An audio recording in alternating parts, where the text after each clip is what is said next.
Nous sommes le vendredi 13 janvier 2012.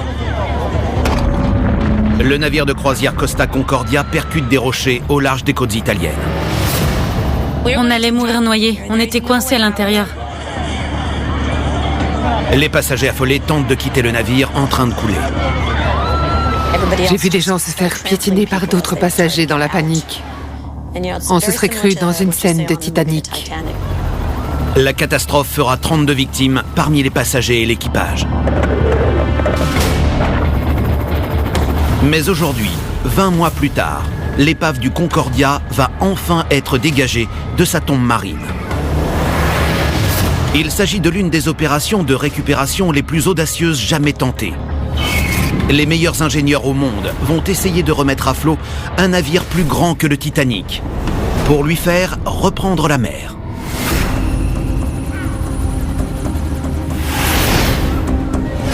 Nous allons vous faire entrer dans les coulisses de l'un des plus grands défis techniques de notre temps.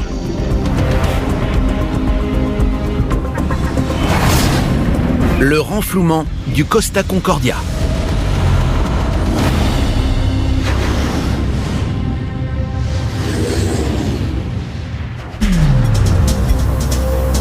« 9h du matin. Le renflouement du Costa Concordia arrive à un moment critique. Il est 9h. Ok, on peut commencer. Après plus de 18 mois de travail, le jour est venu de redresser le navire fortement endommagé. Personne ne sait le temps que cela prendra. Et le désastre peut frapper de tous côtés. Quand on redressera le navire, on générera beaucoup de contraintes sur la coque. C'est un moment très critique du projet. On n'a pas de plan B. Le paquebot, très fragilisé, risque de se briser à tout instant. Je confirme que tout le personnel a quitté le Concordia. Mais pour Nick Sloan, le chef du projet, il est trop tard pour reculer. Personne ne sait quel est le poids du Concordia. On en saura plus d'ici 1 heure ou 2. Il y a de quoi être un peu nerveux. Lentement, on tend les câbles. Ils exercent une force de traction de 6800 tonnes. Mais 1h30 après le début de l'opération, le navire n'a toujours pas bougé d'un pouce.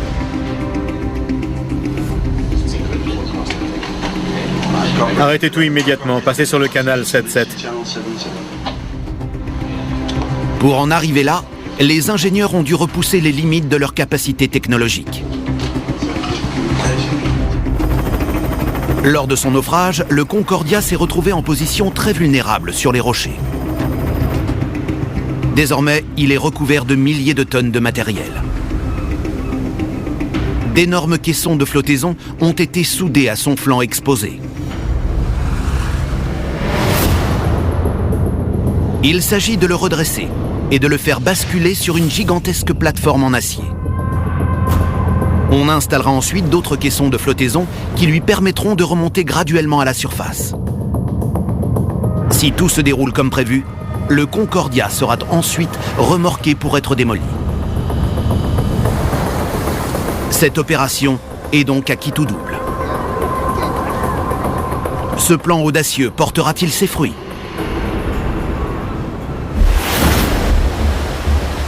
Pour le Concordia, tout a commencé voici plus d'1 an et demi. Le vendredi 13 janvier 2012, le paquebot quitte le port de Civitavecchia, près de Rome. Ce navire de croisière, l'un des plus gros et des plus luxueux au monde, transporte 4000 personnes à son bord. On y trouve entre autres un théâtre de 800 places, 4 piscines et même un casino. Jeunes mariés, David et Denise Sabat pensent avoir embarqué pour le plus beau voyage de leur vie. Je pensais que ce serait une lune de miel très romantique et que Denise tomberait amoureuse de l'Europe. La croisière s'annonçait très romantique. 2h30 après le départ, le Concordia se dirige vers l'île du Giglio. Le commandant compte la longer au plus près pour offrir une vue imprenable aux passagers. À environ 30 km/h, le navire heurte les rochers et s'ouvre comme une boîte de conserve.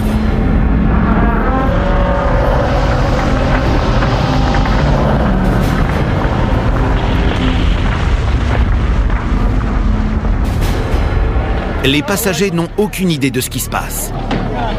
Tout s'est mis à trembler. On a senti une énorme vibration.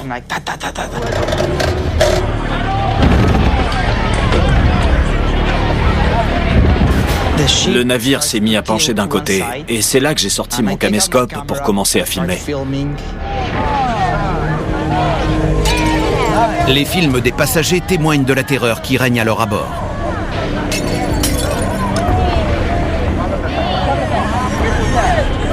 Les moteurs sont sous l'eau.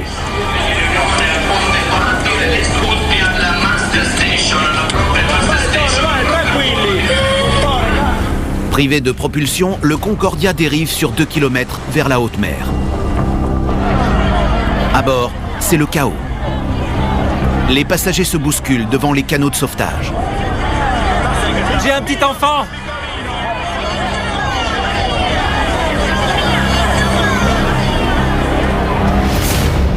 Le vent commence alors à repousser le paquebot vers l'île. Il percute une deuxième fois les rochers et s'immobilise enfin. Denise et David Saba, les jeunes mariés, parviennent jusqu'à un canot. Mais ils sont encore loin d'être sauvés. Quand il s'est détaché, on s'est tous retrouvés projetés du même côté. Tout le monde hurlait. Il est tombé très violemment. C'est à ce moment-là qu'on s'est dit qu'on allait mourir. D'un seul coup, on a senti qu'on heurtait l'eau.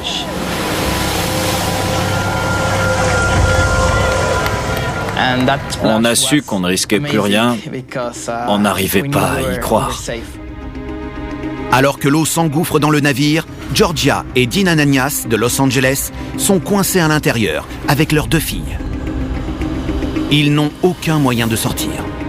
C'est vraiment terrifiant de se dire « Ça y est, c'est sûr, je vais mourir. » On a fait une prière et on s'est dit adieu. C'est là qu'on a vu une échelle de corde sortir de nulle part. Quand on l'a vu apparaître, les gens se sont mis à hurler. Il y a eu une grosse bousculade et je me suis dit que les gens allaient mourir avant d'arriver jusqu'à l'échelle. Oui, c'était le chaos.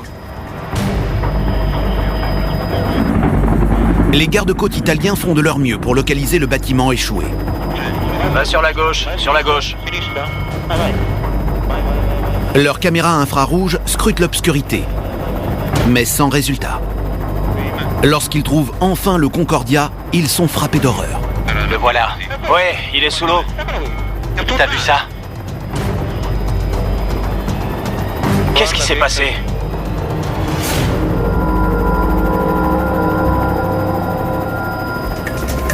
Avec d'autres passagers, la famille Ananias escalade l'échelle de corde et émerge sur la coque à demi retournée. Mais pour rejoindre les canots de sauvetage, ils doivent affronter une dangereuse descente. La seule chose qu'on avait pour s'accrocher pendant la descente, c'était une corde très mince. Si une personne avait glissé ou fait un faux mouvement, on aurait pu tous mourir. Lorsque la famille Ananias atteint enfin le niveau de l'eau, elle doit prendre son courage à 2 mains pour sauter.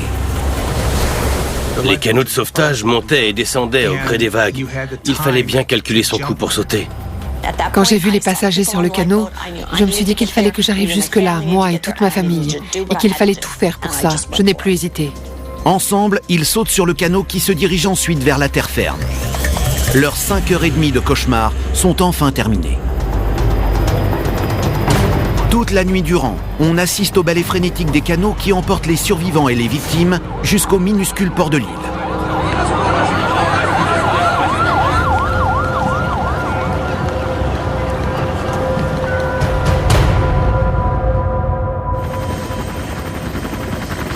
Le lever du jour permet de constater l'ampleur du désastre.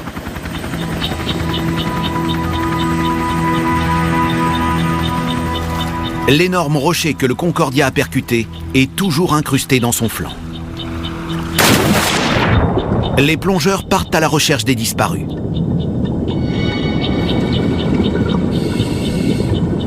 Il s'agit de l'une des pires catastrophes maritimes civiles depuis le naufrage du Titanic.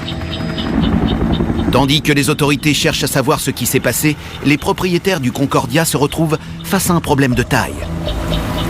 Que faire de l'épave ?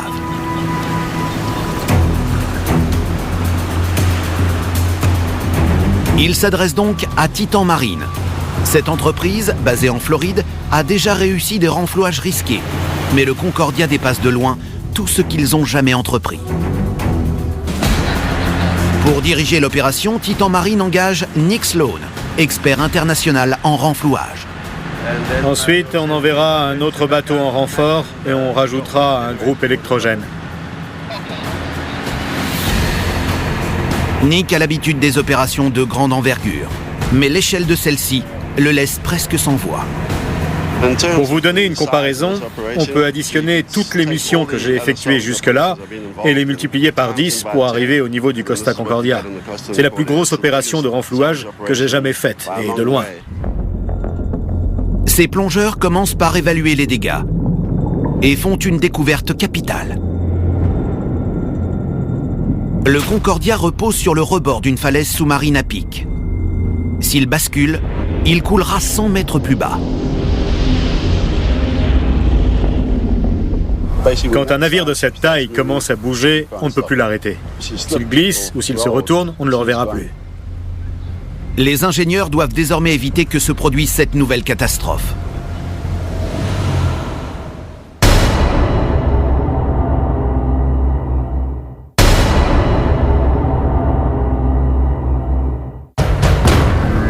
Le renflouage le plus audacieux jamais tenté a débuté depuis 2 heures. Le Concordia est la proie d'énormes contraintes.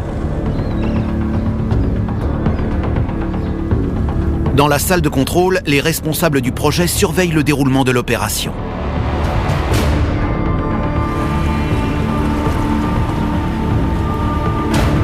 Le navire doit se dilater légèrement avant de commencer à se redresser.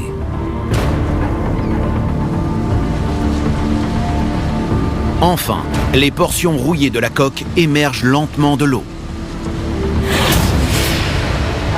C'est une petite victoire.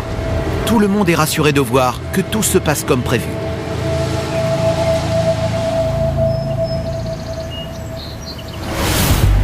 « 20 mois plus tôt, le Concordia était dans une position encore plus précaire. En équilibre au-dessus d'un précipice, il risquait de glisser à tout moment. L'équipe de renflouage devait trouver le moyen de l'empêcher de couler au fond de la mer. On lutte toujours contre le temps. Parfois, il suffit d'un jour pour perdre un navire. Ils doivent rapidement trouver une solution. Ils élaborent alors un plan audacieux. Ils vont fixer 16 câbles en acier au flanc gauche de l'épave. Ensuite, des plongeurs tenteront de les faire passer sous la coque et de les relier à 4 énormes blocs d'ancrage fixés à 15 mètres de profondeur dans le granit qui se trouve sous l'eau. On a dû forer le granit au marteau-piqueur, à la pelleteuse et avec d'autres machines du même genre. Bien sûr, comme c'est du granit, ça a consommé énormément de matériel. Chaque semaine, on changeait des pièces qui auraient dû tenir 1 an en temps normal. C'est un travail dangereux. Le Concordia risque à tout moment de glisser et d'écraser les plongeurs.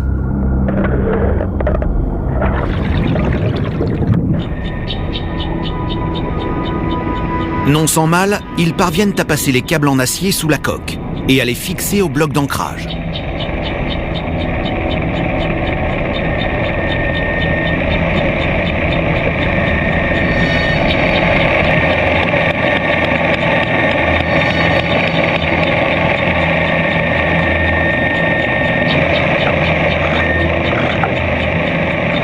Les câbles sont conçus pour résister à des milliers de tonnes de tension.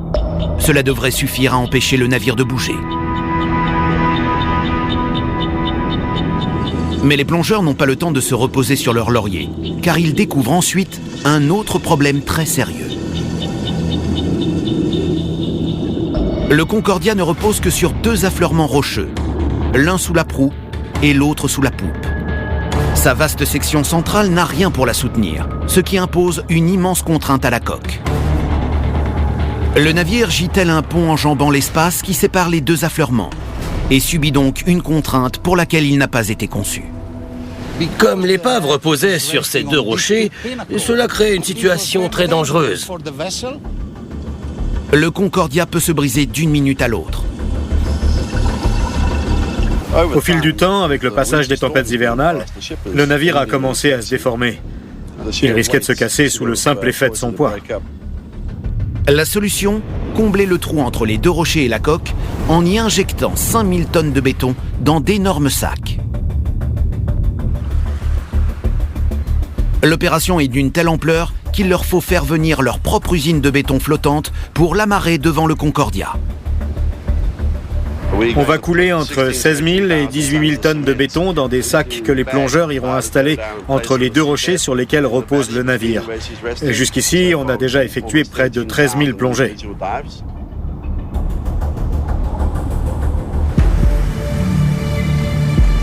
Pendant que les plongeurs sécurisent le Concordia, leurs collègues ne chôment pas. Ils doivent trouver le moyen de renflouer l'épave et les solutions proposées sont toutes plus ingénieuses les unes que les autres. On a trouvé ce qu'on avait baptisé l'antiplan. Il s'agissait d'immerger une immense barge sous la coque, de faire rouler le Concordia par-dessus, puis de la faire remonter. On avait aussi pensé à l'éventail chinois, une énorme structure sur mesure en forme d'accordéon qu'on aurait gonflé sous le navire pour le redresser. Toutes ces idées sont géniales quand on les développe devant un verre, mais dès qu'on commence à faire les calculs, on se rend compte qu'elles ne sont pas réalisables et on revient à la case départ. Dans ce genre de situation, on procède généralement en découpant le navire. Mais avec le Concordia, les mesures standards sont inapplicables. Le navire regorge de dangers potentiels, comme des matériaux en décomposition. Il y a également à bord des tonnes de nourriture pourrie, enfermées dans des congélateurs, dont 8 tonnes de viande de bœuf. Les meubles, les draps et les affaires des passagers flottent un peu partout. Si toutes ces matières toxiques venaient polluer la pureté de ces eaux, cela entraînerait une tempête politique et un cauchemar écologique. Le plan pour lequel ils opteront devra prendre toutes ces considérations en compte. La plateforme en acier est la clé de voûte de tout le concept. Elle fournit un plan solide sur lequel ils feront pivoter l'épave. À l'aide de vérins hydrauliques qui génèrent une force de traction de 13 000 tonnes sur les câbles, ils feront tourner le Concordia pour le tirer sur la plateforme en lui faisant effectuer un mouvement de rotation.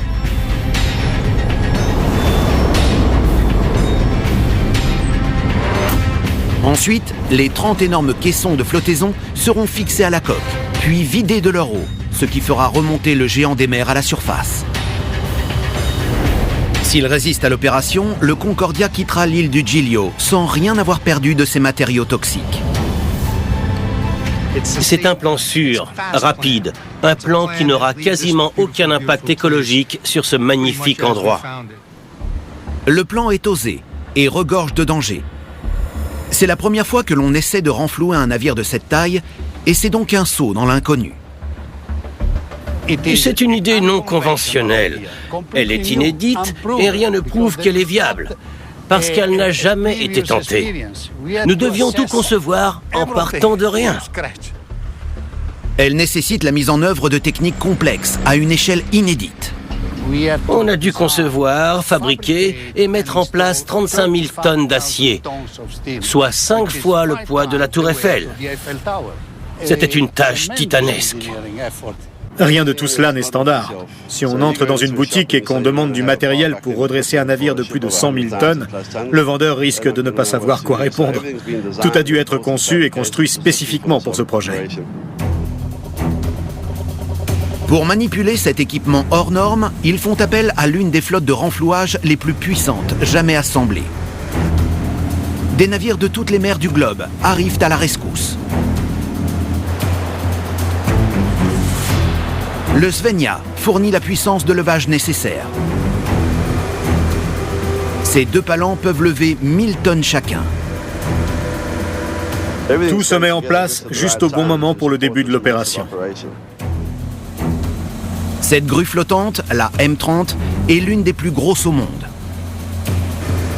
Elle peut lever pas moins de 1200 tonnes. Son équipage compte 200 hommes. C'est un peu notre QG quand on travaille au large. On y sert 18 500 repas par mois. Nous avons une équipe de forage anglaise, une autre italienne et une équipe allemande pour les calculs, des Belges et des Néerlandais. Franco Porcellacchia est l'un des membres cruciaux de l'équipe de renflouage. Il a participé à la conception du Costa Concordia et il aide aujourd'hui à en dégager l'épave. Nos plongeurs viennent des 4 coins du monde. Au dernier recensement, nous avons découvert que nous avions 21 nationalités parmi nous. Au début, ça a compliqué un peu les choses. Mais désormais, je peux dire que nous travaillons véritablement comme une équipe. Mais il reste plusieurs facteurs inconnus. Il est possible que des rochers aient pénétré dans la superstructure submergée. Le Concordia serait alors coincé. Si la roche est lisse, ça ira. Mais s'il est enfoncé sur des roches pointues, on va devoir l'en arracher. Et cela rajoute plusieurs inconnus à l'équation. Ce ne sera que lorsque la rotation sera terminée qu'on aura toutes les données du problème en main. Il est 11h35 en ce jour qui est le plus important de toute la carrière de Nick Sloan. Le Concordia émerge. Mais glissera-t-il sans heurts le long des rochers? Ou bien sa coque se déchirera-t-elle pendant l'opération? L'équipe de renflouage ne peut qu'observer le déroulement de la rotation et croiser les doigts pour que la gigantesque épave en ressorte en un seul morceau.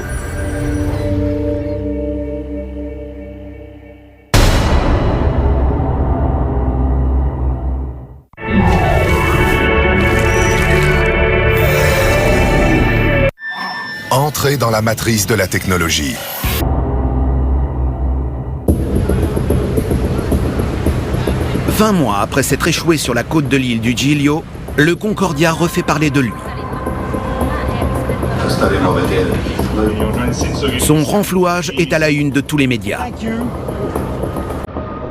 Des journalistes du monde entier suivent minute par minute l'évolution de la situation.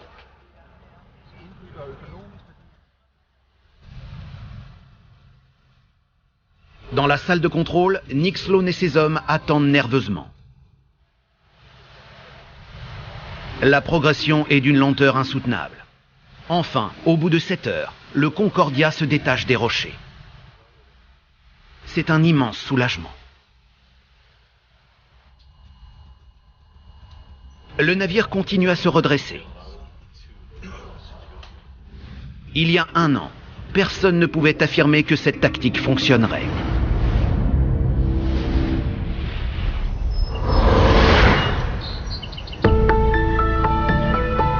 Au mois de mars 2013, c'est un défi d'un autre genre qui attend l'équipe. Après 12 mois d'efforts, le moment est venu d'installer l'énorme plateforme en acier qui servira de support au Concordia lors de sa rotation. Vu le profil de la côte, on arrive tout de suite à une profondeur de 100 mètres. S'il glisse ou s'il bascule, on le perdra.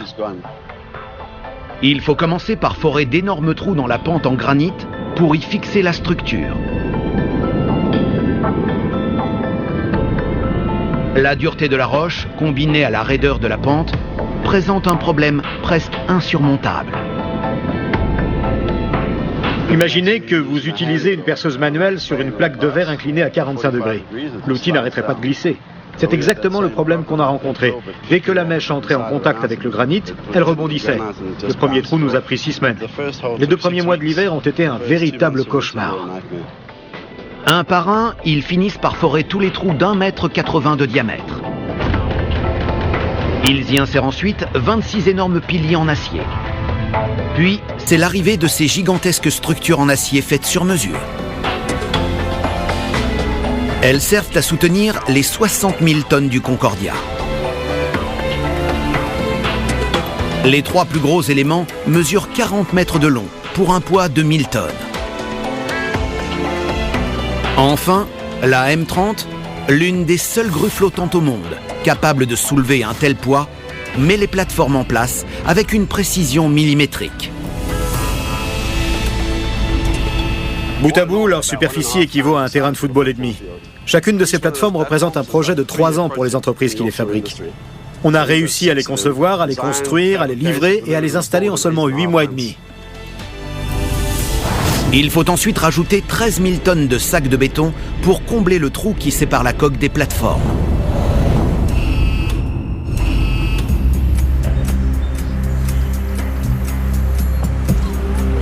Six mois après le naufrage, la conception même du Concordia pose une suite infinie de problèmes aux ingénieurs. C'est la première fois qu'on tente de récupérer un bâtiment de cette taille en un seul morceau. Comme c'est un paquebot de croisière, ça le rend encore plus délicat. Conçu pour les croisières luxueuses, le Concordia est doté de ponts supérieurs ultra légers en aluminium et en verre. Ces matériaux idéaux pour créer des espaces lumineux et originaux n'offrent en revanche qu'un faible soutien structurel. Un paquebot de croisière est beaucoup moins solide qu'un pétrolier ou qu'un porte-container. À partir du pont numéro 5, tout est de plus en plus léger. Ce réseau d'espace intérieur très ouvert était autrefois le plus bel atout du Concordia. Mais maintenant qu'il repose sur le flanc, c'est devenu son plus gros point faible. Écrasé par son propre poids colossal, il a déjà perdu près de 3 mètres de largeur. La coque de l'épave a été gravement endommagée par l'accident et elle n'est pas conçue pour reposer sur le flanc. Elle est donc particulièrement vulnérable. Juin 2013. L'heure est venue d'installer les gigantesques caissons de flottaison sur le flanc exposé du navire. De la taille d'un immeuble, ils pèsent chacun 500 tonnes et joueront un rôle crucial dans le renflouage du Concordia. Il y en a 15 de chaque côté et l'un d'entre eux est énorme, aussi grand qu'un immeuble de 10 étages. Le Svenja se porte à la hauteur de l'épave pour mettre délicatement en place les énormes caissons. Il faut en fixer 11 sur le flanc gauche à l'air libre. On les soude ensuite à la coque en acier pour éviter le contact avec les ponts supérieurs, beaucoup plus fragiles. Mettons que le navire soit long comme mon bras, du sommet à la quille, et qu'on ne peut utiliser que cette partie inférieure pour le redresser. Il faut donc y fixer un poids très important pour servir de levier. C'est pour cela qu'on ne soude les caissons que sur la coque. Certains font 7 étages de haut, d'autres 11, mais ils ne sont jamais en contact avec les ponts supérieurs. Lorsque le Concordia commencera à se redresser, les caissons feront office de ballast. Pendant l'opération, ils l'empêcheront également de tourner trop rapidement. Et enfin, leur poids permettra de mettre l'épave en place sur la plateforme. Ces caissons ne sont pas de simples réservoirs, mais des éléments techniques très complexes. Ils sont divisés en plusieurs compartiments qui peuvent être remplis ou vidés séparément grâce à tout un système de valves. Chaque caisson peut être contrôlé individuellement. Ça nous donnera beaucoup de marge de manœuvre pour ajuster la flottaison quand il sera redressé. Une fois le navire en position, le rôle des caissons changera radicalement. Ils ne serviront alors plus de ballast, mais de bouée. 15 autres caissons seront fixés au flanc immergé de l'épave, puis vidés de leur eau. Ils feront ainsi office de bouées géantes qui permettront de renflouer le Concordia. Chaque caisson offre une flottabilité de 3000 tonnes pour faire remonter l'épave. D'autres caissons viennent prendre place sur la proue et sur la poupe pour le renflouage. Mais ce sont précisément les points où le Concordia est le plus faible. Le poids supplémentaire risque de briser net la coque à ces deux endroits. Comme il est endommagé, on n'a pas envie de l'alourdir encore. On les fixera donc plus tard. C'est alors qu'il découvre une nouvelle épée de Damoclès. La proue du Concordia dépasse des rochers de plus de 60 mètres, sans rien pour la soutenir. elle s'affaiblit avec le temps et risque de se briser à tout moment, ce qui hypothèque tout le projet.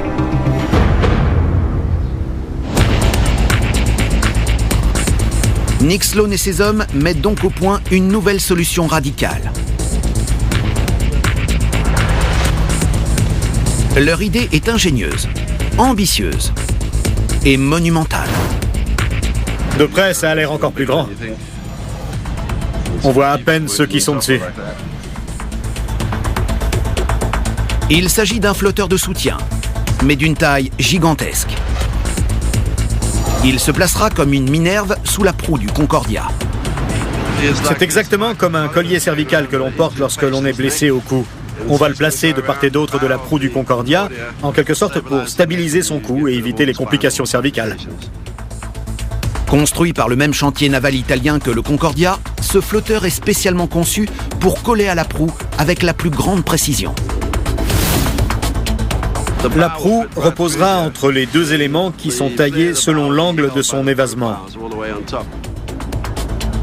Ce flotteur, d'un poids de 1500 tonnes, culmine à 20 mètres de haut.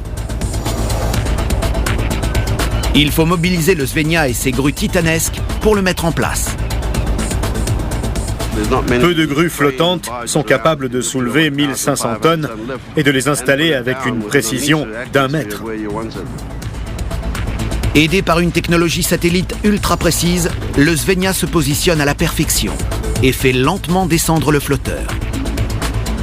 Le Svenja utilise un système de positionnement dynamique qui repose sur une liaison satellite et un câble relié au fond marin. Cela lui permet de maintenir sa position à 20 cm près pendant le levage.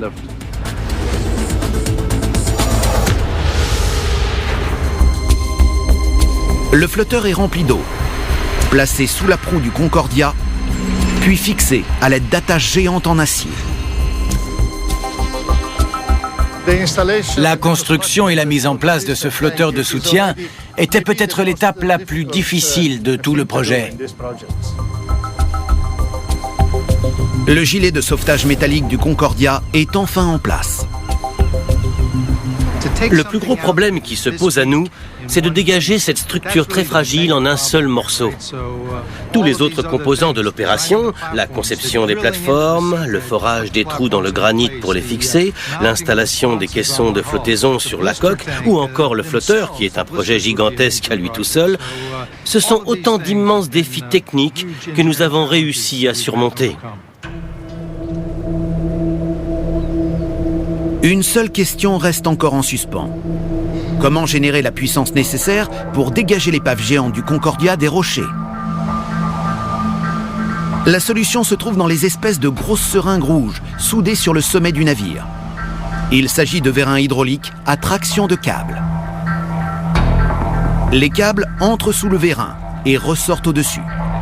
Ils sont saisis par un piston hydraulique qui les tire en appliquant une force de 500 tonnes. À l'intérieur, on trouve un tube qui se referme sur le câble et le tire sur 400 mm. Ensuite, le tube relâche le câble, revient à son point de départ 400 mm plus bas, s'agrippe à nouveau dessus et recommence l'opération. À charge maximale, on arrive à avancer de 3,50 m à l'heure. Ces vérins sont plus puissants que n'importe quel remorqueur. Les vérins à traction de câble sont très lents, mais ils offrent beaucoup de puissance et de contrôle. Les câbles de la première série de vérins passent sous l'épave et se fixent sur la gauche du navire. Les vérins sont abrités dans des tourelles sur mesure érigées entre l'épave et la côte. Du côté de la côte, on a 22 vérins d'une capacité de 500 tonnes chacun, ce qui donne une force de retenue de 11 000 tonnes. Si l'épave glissait ne serait-ce que de 50 cm, les forces seraient telles que les dégâts seraient énormes. La deuxième série de vérins est soudée aux caissons de flottaison et leurs câbles sont reliés à la plateforme métallique sous le Concordia. Pendant l'opération de renflouement du navire, les deux séries de vérins travaillent ensemble. La première pour assurer la rotation et la deuxième pour maintenir le navire en place. Il faut qu'il soit aussi stable que possible. C'est comme si vous faisiez tourner une règle sur une plaque de glace. Si vous ne la tenez pas en place par un bout, la règle va forcément glisser. 17 heures. 8 heures après le début de l'opération, les choses semblent se dérouler comme prévu. Visiblement, les vérins sont à la hauteur de la tâche.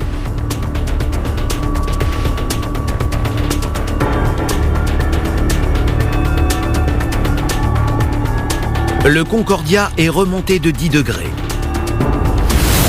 Mais soudain, tout s'arrête.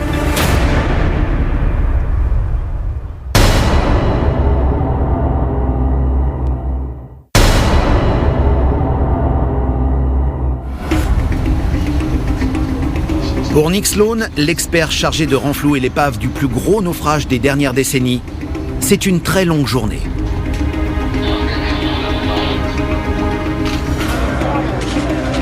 Lorsqu'il a quitté son hôtel à 5 h du matin, il a été harcelé par la presse, qui voulait connaître ses impressions sur le défi titanesque qui l'attendait. Il a ensuite embarqué sur un navire pour se diriger vers la salle de contrôle, située sur une barge amarrée devant le Concordia. Il est 9 h. À 9 h du matin, il vérifie que tout le monde a bien quitté le navire échoué. Je confirme que tout le personnel a quitté le Concordia.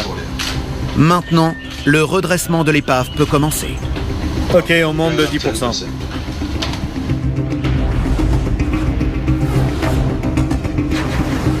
Mais 8 heures plus tard, il y a un problème. Arrêtez tout immédiatement. Passez sur le canal 7-7. Tout se fige.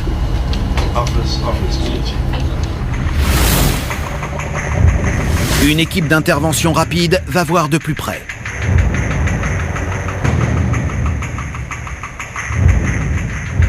Quelques-uns des énormes câbles qui servent à redresser le navire risquent de s'en mêler. Il faut agir vite. Ils ont été formés aux techniques d'alpinisme pour pouvoir travailler sur la coque inclinée.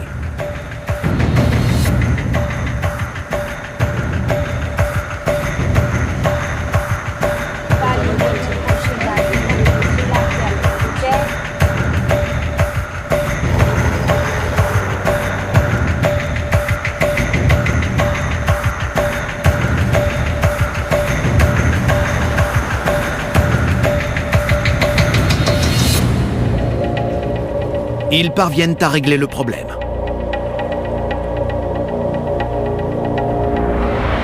Mais Nick vient de perdre une précieuse heure de luminosité. Maintenant, ils vont devoir affronter l'obscurité. L'opération destinée à redresser le navire a débuté voici plus de 9 heures. Elle atteint un nouveau point crucial.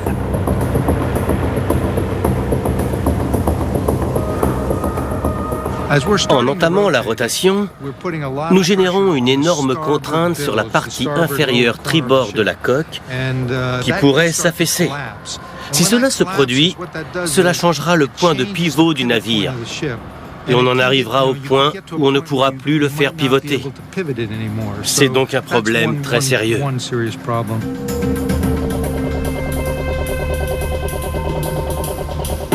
Les heures s'écoulent et le Concordia continue à se redresser lentement. Tout semble se dérouler comme prévu. La coque du navire s'avère assez solide pour encaisser les forces colossales qui s'exercent sur elle. L'équipe de renflouage est sur le pied de guerre depuis 15 heures. Il est désormais minuit. L'opération va se poursuivre tard dans la nuit. Le Concordia a fait une rotation d'environ 25 degrés. Un nouveau moment critique s'annonce à l'horizon. Le navire commence à se redresser sous l'effet de son propre poids. Les forces retombent et le bâtiment commence à se retourner tout seul. C'est là qu'on entame l'équilibrage complexe des caissons pour l'aider à finaliser la rotation. Ensuite, on arrive à l'étape finale où on procède à l'équilibrage définitif pour mettre doucement l'épave en place sur les plateformes.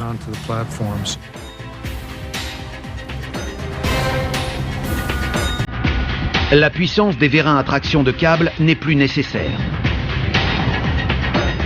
À 2 heures du matin, le Concordia a gagné 10 degrés supplémentaires. Un peu plus de 17 heures après le début de l'opération, le navire est presque d'aplomb.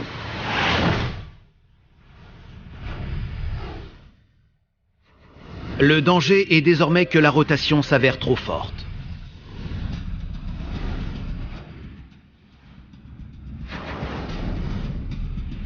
Mais les gigantesques caissons de flottaison fixés sur la gauche du paquebot le stabilisent comme prévu.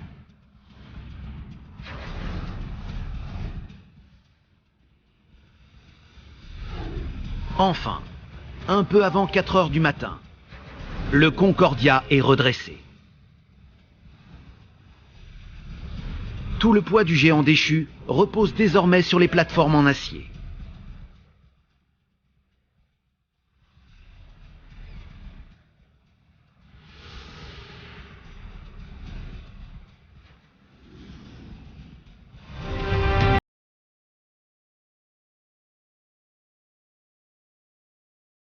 L'équipe fait retentir ses sirènes pour célébrer cette victoire. Soulagés et ravis, Nick Sloan et Richard Habib mettent pied à terre, où ils sont accueillis en héros.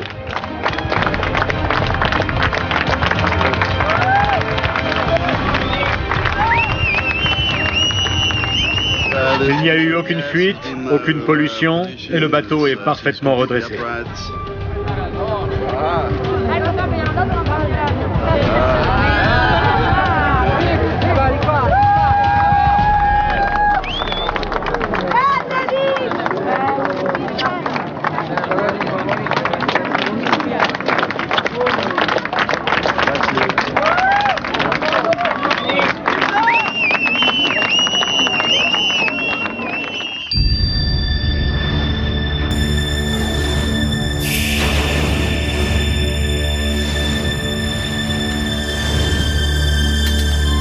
Lorsque le jour se lève, le spectacle des dégâts subis par le navire est époustouflant. On identifie sans mal à quel endroit il a atterri sur les 2 affleurements rocheux.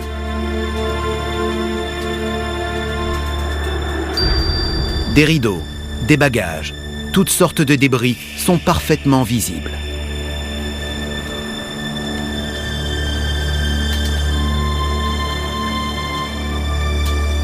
Le Concordia est redressé. Et l'étape la plus difficile du renflouage est terminée. Mais il reste encore beaucoup de défis à venir. L'an prochain, ces mêmes hommes fixeront de nouveaux caissons de flottaison sur le flanc tribord. Et il faudra des semaines pour les vider. Et le Concordia sera de nouveau à flot. Son remorquage se fera très lentement. Ils avanceront à 3 km/h pour éviter la moindre contrainte superflue sur la coque. Ce ne sera qu'une fois l'épave entièrement découpée que Nick Sloan et ses collègues seront arrivés au terme de la tâche herculéenne qui leur a été assignée. Traduction Frédéric Gruth, avec les voix de Franck Sportis, Stéphane Ronchevski, Yann Pichon, Thierry Casazian, Gilles Duin-Tissier et Anne-Laure Gruet.